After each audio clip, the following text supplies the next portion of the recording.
आपके पास वापस हम लौटेंगे तमाम चीजों की जानकारी, लेकिन यहां पर समाजवादी पार्टी की मुश्किलें बढ़ती नजर आ रही है। चलिए आगे बढ़ते हैं, बात करते हैं शिंदे गुट वर्सेस यहां पर उद्धव गुट में लगातार जिस तरीके से टकराव है, तो वहीं आज कोर्ट में इस पर अहम फैसला होना था, लेकिन आज कोर्ट ने बड़ा झटका उद्धव गुट को यहां पर दे दिया। दरअसल उद्धव गुट यह मांग कर रहा था कि इस पूरे मामले की जो अब सुनवाई है वो लार्जर बेंच को, यानी 7 जजीय बेंच को जो है वो शिफ्ट किया जाए, लेकिन सुप्रीम कोर्ट ने इससे इनकार कर दिया। इस पूरे मामले को लेकर मुश्किलें अब कहीं ना कहीं उद्धव ठाकरे गुट की बढ़ती नजर आ रही है। रिपोर्ट आपको दिखाते हैं।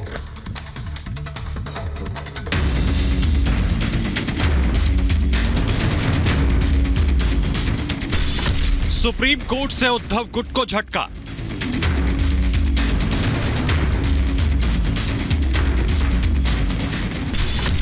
संविधान पीठ ही करेगी सुनवाई।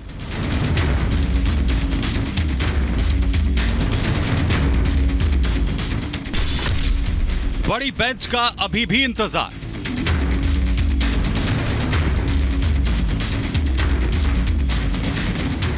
महाराष्ट्र में सत्ता गंवाने के बाद से ही उद्धव गुट को एक के बाद एक बड़े झटके लग रहे हैं। अब सुप्रीम कोर्ट ने ठाकरे गुट को बड़ा झटका दिया है।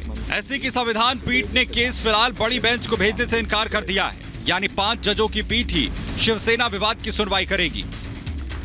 उद्धव ठाकरे गुट को आज एक बड़ा झटका लगा है, क्योंकि उनकी फिरियाद थी कि ये हम 7 जजेस के पास भेजा जाए मैटर नबम रेबिया के रेफरेंस के लिए, लेकिन सुप्रीम कोर्ट ने वो रिजेक्ट किया है और उन्होंने कहा है कि ये 7 जजेस के पास नहीं जाएगा बल्कि हमारे पास ही रहेगा, यानी 5 जजेस के पास, और 21 फरवरी से इसका रेगुलर हियरिंग स्टार्ट होगा।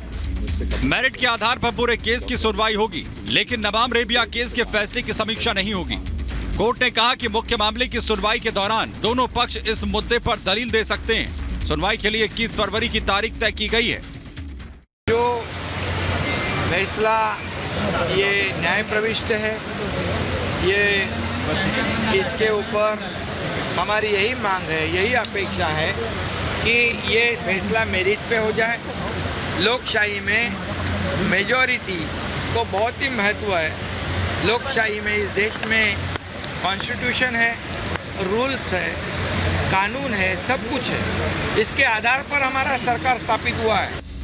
कानूनी मामलों के जानकार सुप्रीम कोर्ट के इस फैसले को शिंदे गुट के लिए बड़ी राहत मान रहे हैं। दरअसल उद्धव गुट के वकीलों ने सुप्रीम कोर्ट की संविधान पीठ से अनुरोध किया था।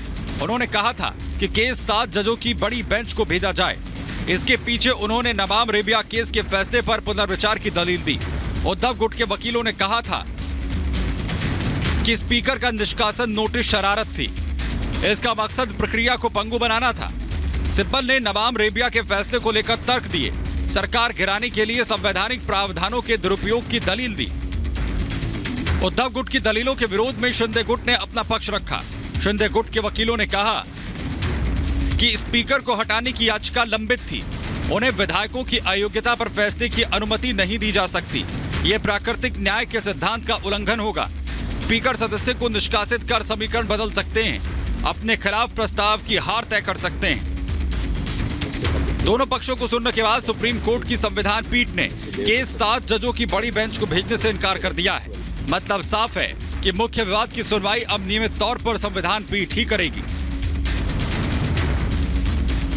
Bureau report, Republic Bharat.